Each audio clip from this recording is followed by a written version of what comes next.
Olá, meus irmãos, minhas irmãs. Esse é mais um vídeo de estudo aqui no nosso canal. E o tema desse vídeo é História de Israel. Normalmente, quando nós falamos de História de Israel, nesse ambiente do estudo bíblico, se pensa imediatamente numa linha do tempo que vai de Abraão até Jesus Cristo.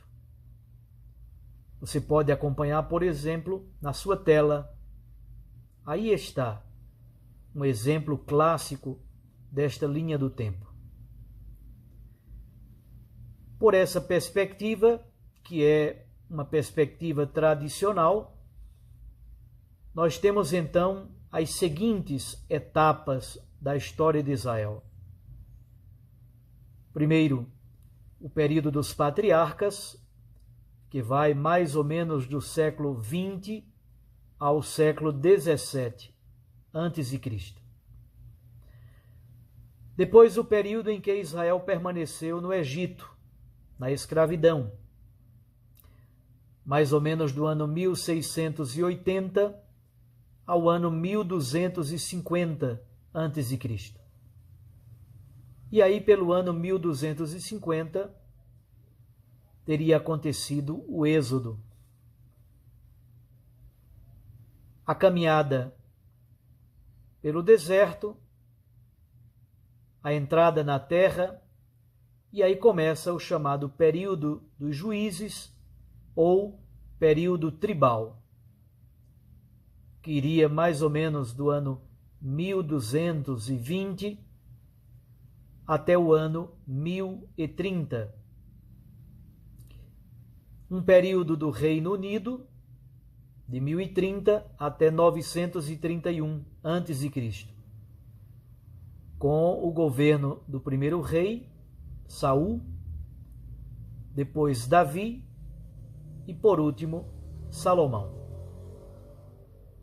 Com a morte de Salomão, aconteceu o cisma. Roboão foi o sucessor de Salomão no trono, mas Jeroboão se rebelou com as tribos do norte e aconteceu a divisão, aconteceu o chamado cisma do Reino do Norte. Agora a história do povo de Deus se bifurca.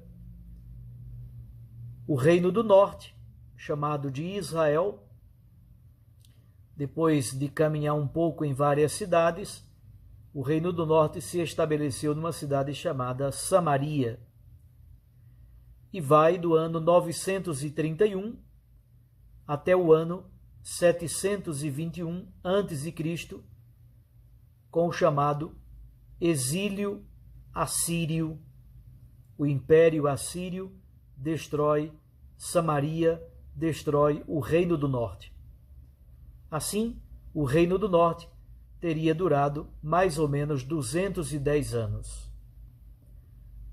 O Reino do Sul, Judá, mesmo permanecendo como estado vassalo, pagando imposto à Assíria, resiste um pouco mais, de 931 até 587, quando a cidade de Jerusalém é invadida e destruída pelo Império Babilônico. À frente está Nabucodonosor. Assim, em 587 aconteceu o exílio babilônico. O Reino do Sul, portanto, teve uma duração de 344 anos, de 931 até 587. Depois temos o chamado período do exílio babilônico, que vai do ano 587 até o ano 539 a.C., quando sobe ao poder Ciro, o rei da Pérsia. Temos agora um período de sucessivas dominações. A dominação persa, que vai do ano 539 até o ano 336 a.C. Surge então Alexandre Magno, da Macedônia, e temos a rápida dominação de Alexandre Magno, a dominação macedônica, de 336 a.C. a 323 a.C. Foram apenas 13 anos. Alexandre Magno subiu vertiginosamente e logo depois foi assassinado. Com a morte de Alexandre Magno, o seu império é dividido e os seus generais permanecem em guerra. No primeiro momento, Israel fica sob o domínio dos chamados Ptolomeus ou Lágidas do Egito. Então são reis do Egito, mas atenção, eles são de cultura helênica, de cultura grega. A língua grega é a língua fundamental. Isso vai do ano 323 até o ano 200, um pouco mais de um século. A partir do ano 200, o Império Seleucida. Os Seleucidas se estabeleceram na Síria e na Mesopotâmia. Do ano 200 até o ano 142, Israel foi dominado pelos Seleucidas. Em meio a eles está um rei muito famoso chamado Antíoco IV Epífanes. Em 142, a família dos Macabeus, também chamada dos Asmoneus, toma o poder e Israel tem um pouco de autonomia, de liberdade política, do ano 142 até o ano 63 a.C. No ano 63 a.C., começa a dominação dos romanos, quando Pompeu toma o poder. Pode-se dizer que a dominação dos romanos vai do ano 63 a.C. até o ano 135 depois de Cristo. Essa é a perspectiva tradicional de se pensar a história de Israel. Uma história meio linear, com sucessivas etapas, começando desde o período dos patriarcas até Jesus Cristo, na verdade até depois de Jesus Cristo. Mas nós podemos levantar algumas questões importantes a esta perspectiva da história de Israel. Primeiro, a Bíblia não é um livro de história. A Bíblia é o registro iluminado pelo Espírito Santo de uma história de amor, de uma aliança entre Deus e o seu povo. Em primeiro lugar, a Bíblia não é um livro de história. Segundo, a história é uma ciência própria, com um método, com uma lógica interna, com uma gramática específica, com um critério de verdade, uma epistemologia. Durante muito tempo, nos estudos bíblicos se falou de ciências auxiliares. A arqueologia, a história, a paleografia, a egitologia, a numismática, que é a ciência que estuda as moedas, a papirologia, a economia, a história dos sistemas econômicos, a política, a economia, o estudo das línguas antigas. Todas estas e outras mais eram chamadas de ciências auxiliares. Todas elas estavam como que em dependência da Bíblia, servindo ao estudo bíblico, se assim podemos dizer. Obviamente que esta perspectiva não pode ser aceita pelas ciências e muitos historiadores, arqueólogos e outros pensadores, cientistas e pesquisadores já não mais aceitaram esta perspectiva. Assim, nós podemos dizer, refletindo um pouquinho sobre esses dados, que havia ou há dois erros fundamentais entre aqueles que estudam a história de Israel. O primeiro é achar que tudo o que está na Bíblia é história factual, no sentido moderno da palavra.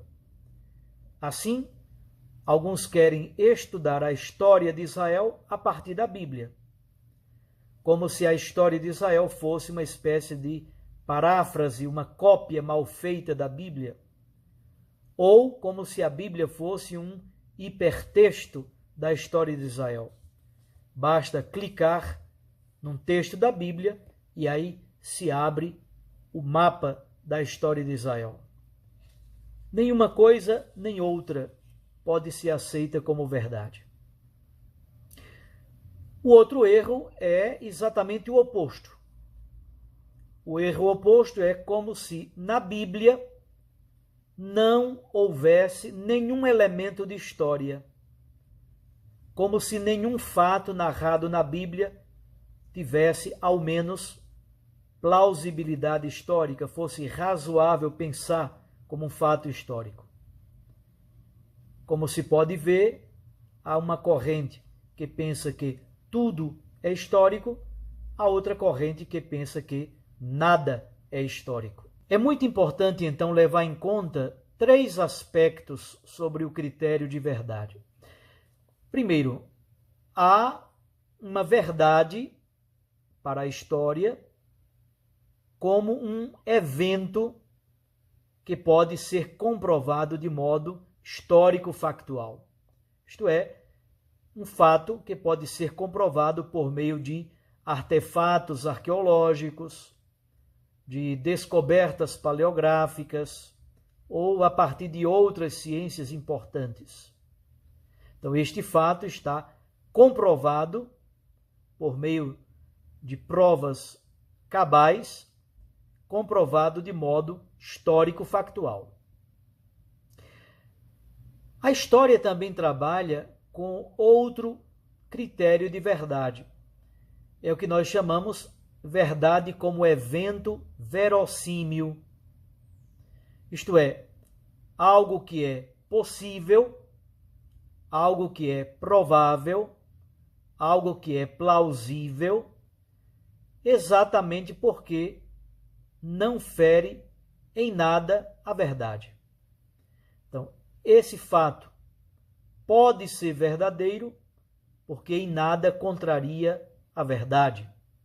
Ele é, pelo menos, verossímil, plausível, razoável, possível e bastante provável. Mas há ainda, sobretudo no universo da Bíblia, a possibilidade de trabalharmos com o conceito de verdade teológica. Por exemplo, o livro do profeta Jonas. Muitos exegetas, teólogos, biblistas dizem: nunca existiu um profeta Jonas. Nunca houve um profeta que foi pregar na cidade de Nínive. Isso é bastante claro e razoável. O que não se pode dizer é que não exista o livro de Jonas e que não exista uma mensagem teológica, uma verdade teológica no livro de Jonas. O livro de Jonas existe. E naquele contexto concreto no qual o livro de Jonas foi escrito, o livro de Jonas tem uma verdade teológica profundíssima.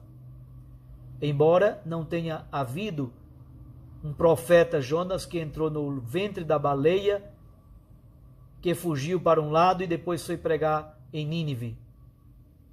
Percebam, há uma verdade teológica por trás do livro de Jonas. Então, alguns textos da Bíblia transmitem informações bastante verossímeis.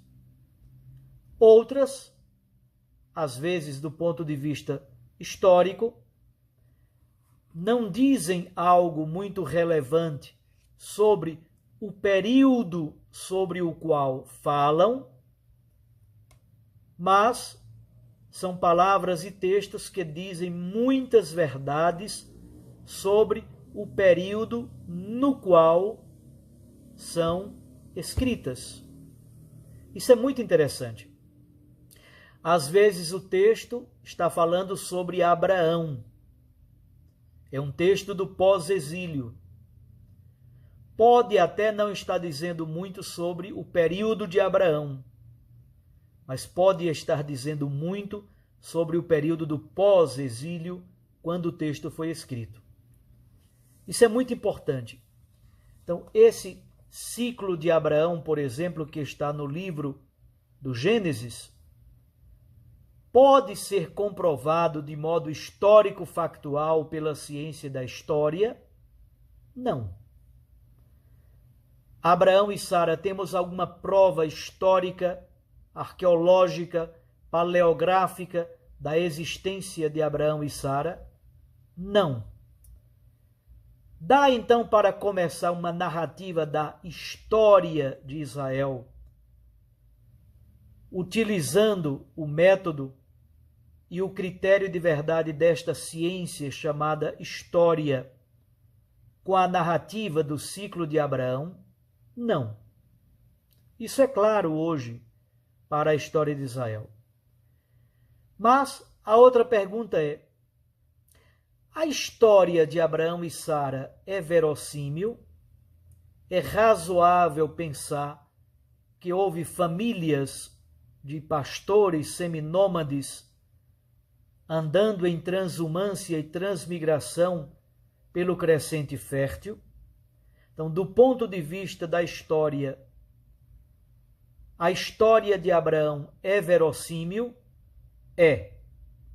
Então, pode não ser comprovado como algo histórico-factual, mas pode ser comprovado como algo verossímil, como algo razoável, plausível, provável. Por quê? Porque temos fontes historiográficas que comprovam as histórias de pastores seminômades que migravam pelo crescente fértil, procurando água e procurando pastagem. Encontramos então algum artefato arqueológico ligado à tenda de Abraão e Sara, à família de Abraão e Sara? Não.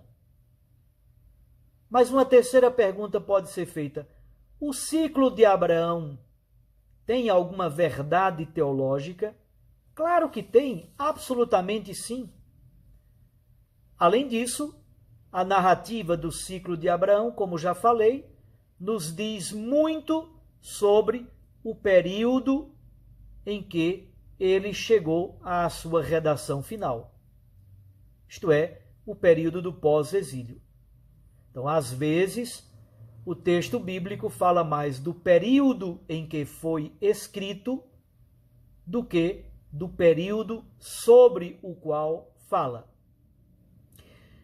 Nós temos algumas descobertas arqueológicas muito importantes para a história de Israel e para a história das civilizações do Oriente Médio em geral. Por exemplo, no período de Napoleão Bonaparte, se descobriu a chamada Pedra de Roseta. Então, a invasão de Napoleão Bonaparte ao menos trouxe este benefício. Os seus soldados encontraram um fragmento de uma estela. Estela significa uma pedra, uma coluna de pedra. Então, os soldados de Napoleão encontraram uma estela, esta coluna de pedra, chamada de Pedra da Roseta. E nela há uma inscrição trilíngue, em 3 línguas. Um hieróglifo egípcio, um outro trecho, a tradução em demótico, e outro trecho em grego. Isso foi muito importante, porque em 1882, então, se faz a decifração dos hieróglifos. Veja que coisa interessante. E isso trará muitas consequências para os estudos bíblicos. Outro exemplo, a chamada inscrição de Berristun. Foi uma inscrição encontrada no Irã, escrita em acádico, uma escrita babilônica, escrita em elamita, lá da região chamada Média, e escrita também no antigo alfabeto, na antiga escrita do mundo persa. Então perceba, acádico, medo e persa. Por que foi tão importante a inscrição de Berristun? Para a decifração da escrita cuneiforme. Em meados do século XIX, se decifra a escrita cuneiforme. Um terceiro exemplo, a chamada Estela de Merneptah. Foi encontrada em 1895 e essa estela, esta coluna de pedra, data, preste atenção, de 1220 a.C. Foi encontrada em Tebas, no Egito. Hoje está no Museu Egípcio, no Cairo. Qual é o conteúdo? Ela traz uma lista de populações que foram vencidas pelo faraó Merneptah. Nessa lista estão os hititas, os cananeus, Ascalon, Gezer, Yanoã e Israel. Olha que coisa interessante. Qual é a grande importância da Estela de Merneptah? Pela primeira vez é citada uma entidade chamada Israel, no século 13 a.C. Então, descobertas arqueológicas como estas três são muito importantes para os estudos bíblicos, fundamentais, aliás. Podemos então nos perguntar, mas como é que a história trabalha? A história tem um método próprio. A história tem um critério de verdade próprio. A história trabalha com fontes. A história trabalha com fatos e interpretação de fatos. A história trabalha com restos materiais, utensílios, armas, moedas, sementes, monumentos, túmulos. Mais importante do que todos estes tem sido a cerâmica. Exatamente porque a cerâmica resiste ao fogo e também ela se revelou um critério excelente para a datação das várias etapas da história, porque se chegou a uma clareza muito grande da tipologia dos vários tipos de cerâmica. Rica também tem sido a relação entre os restos da cultura material, isto é, os artefatos arqueológicos encontrados, e a epigrafia, ou seja, a análise das inscrições encontradas. A arqueologia, portanto, trabalha hoje com um conglomerado de ciências muito importantes. É o chamado enfoque multidisciplinar. A arqueologia colabora com a geologia, com a paleontologia, com a paleobotânica, com a epigrafia.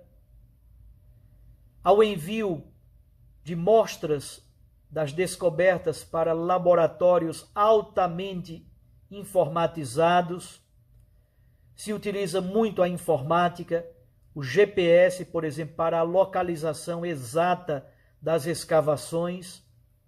Então, vejam como estas ciências avançaram imensamente. Hoje, portanto, há também muita clareza em relação aos contextos históricos, aos contextos cronológicos, ao universo político, aos contextos culturais das épocas antigas. Portanto, todas estas ciências trabalham juntas elas têm um critério de verdade, uma epistemologia própria, mas o estudo bíblico pode dialogar e pode receber muitas contribuições destas ciências, embora estas ciências sejam autônomas. Elas não são meramente ciências auxiliares, como se dizia antigamente.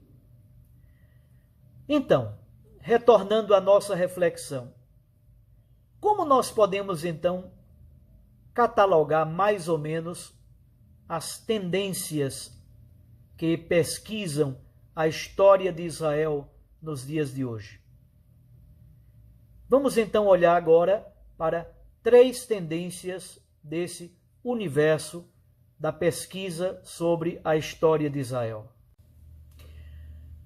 Uma primeira corrente pode ser chamada de corrente maximalista. Isto é, esta corrente defende que tudo que está na Bíblia e que não pode ser comprovado como falso deve então ser aceito como histórico. Percebam, a corrente maximalista pensa que praticamente tudo que está na Bíblia é histórico. Num certo período, Keller escreveu um livro chamado E a Bíblia Tinha Razão. É uma leitura bastante, hoje, considerada bastante infantil, podemos assim dizer, se a palavra não é agressiva. Qual é o grande patrocinador desta corrente maximalista? Geralmente são os estudiosos provindos dos Estados Unidos. Houve um grande pesquisador norte-americano chamado William Albright. Ele foi seguido depois por um rapaz que é muito conhecido no Brasil, chamado John Bright. Praticamente quem tem a minha idade estudou nos seminários sempre com o livro História de Israel de John Bright. É o chamado consenso albrightiano. Isto é, praticamente tudo que está na Bíblia é verdade ou pode ser comprovada como verdade histórica. Esse é o universo, sobretudo, da corrente da escola bíblica e também da escola de estudos arqueológicos e estudos históricos provindos lá dos Estados Unidos. No extremo oposto há outra corrente. Essa corrente é chamada de minimalista. Dizem exatamente o contrário. Os estudiosos desta corrente defendem que tudo que não é comprovado por evidências do período dos fatos, fatos que possam ser reconstruídos criticamente. Então, tudo que não possa ser comprovado por evidências dos períodos daqueles fatos narrados, tudo isso deve ser descartado como inverídico. Esse princípio é seguido sobretudo pela escola chamada dinamarquesa. Entre eles estão pensadores como Niels Lemche e também um famoso chamado Israel Finkelstein. Dessa forma, sobra pouca coisa na Bíblia para estes com valor histórico. Há uma obra de Finkelstein chamada A Bíblia Não Tinha Razão. Olha que interessante. Enquanto a corrente anterior, sobretudo nesse livro, numa obra famosa antiga de Keller, E a Bíblia Tinha Razão, Finkelstein diz E a Bíblia Não Tinha Razão. É a corrente minimalista. A nossa pergunta então é: não haveria uma via média? Sim, há. Entre o chamado consenso albrightiano e os minimalistas que dizem que nada praticamente na Bíblia tem valor histórico, seguido sobretudo por Finkelstein, Há uma via média, nós poderíamos assim dizer. Alguns textos bíblicos transmitem informações históricas muito verossímeis. Outros textos, às vezes, do ponto de vista histórico, não dizem algo relevante sobre o período sobre o qual falam, mas dizem coisas muito relevantes sobre o período em que falam, quando foram escritos. E alguns textos bíblicos dizem, falam, nos transmitem informações históricas que são bastante seguras. Então temos as três coisas. Alguns textos que dão informações históricas seguras, outros textos que transmitem coisas importantes, não tanto sobre o período sobre o qual falam, mas sobre o período no qual falam. E há outros textos que, embora não possam ser comprovados como histórico-factuais, mas são textos, pelo menos, plausíveis e verossímeis. Se estes textos forem postos para dialogar com a chamada crítica literária, eles podem ser utilizados de modo bastante razoável pela história de Israel. Então, hoje há um belo diálogo entre os dados arqueológicos e novos métodos de análise literária e também a partir de revisões historiográficas bastante interessantes. Há vários pensadores, sobretudo na Alemanha, na Bélgica, na França e na Itália, que trabalham com essa chamada via média. Entre eles podemos destacar os alemães Albrecht Alt, Martin Noth, dois alemães, Roland Devaux, um francês, Alberto Sodin, italiano, Mario Liverani, italiano, e Jean-Louis Ska, belga, meu ilustre professor no Instituto Bíblico de Roma. Então vejam, estes pensadores e vários outros seguem uma chamada via média. A via média parece ser o caminho. Então, durante muito tempo predominou aquilo que se convencionou chamar de consenso albrightiano. Praticamente ninguém questionava William Albright e John Bright. Depois, para superar esse conflito entre Bíblia e ciência, os pensadores começaram a dizer: talvez seja interessante partir cada vez mais do cenário arqueológico, das inscrições, dos artefatos. Em seguida, devem-se utilizar os materiais dos textos bíblicos para a reconstrução da época da redação. No Brasil, em português, entre outras obras interessantes, há duas obras interessantíssimas que valem muito a pena. Eu cito o livro de Mario Liverani, chamado Para Além da Bíblia, da editora Loyola. Cito também um livrinho fininho assim, que a gente lê em 2 tardes. A Palavra de Deus na Narrativa dos Homens, de Ska, Jean-Louis Ska, também publicado pela Loyola. Se você quiser ler algo interessante sobre essa relação, sobre esse diálogo entre Bíblia e ciência, pode começar lendo A Palavra de Deus nas Narrativas dos Homens, de Jean-Louis Ska. O que concluímos então depois deste relato todo que aqui fiz? Vou dar um exemplo. O Pentateuco, por exemplo. O Pentateuco, em sua redação final, é uma obra do pós-exílio. Assim, é fundamental conhecer o período persa. Há muitos dados históricos presentes na Bíblia, no Pentateuco, que são desse período, do período persa. E muitos são bastante seguros.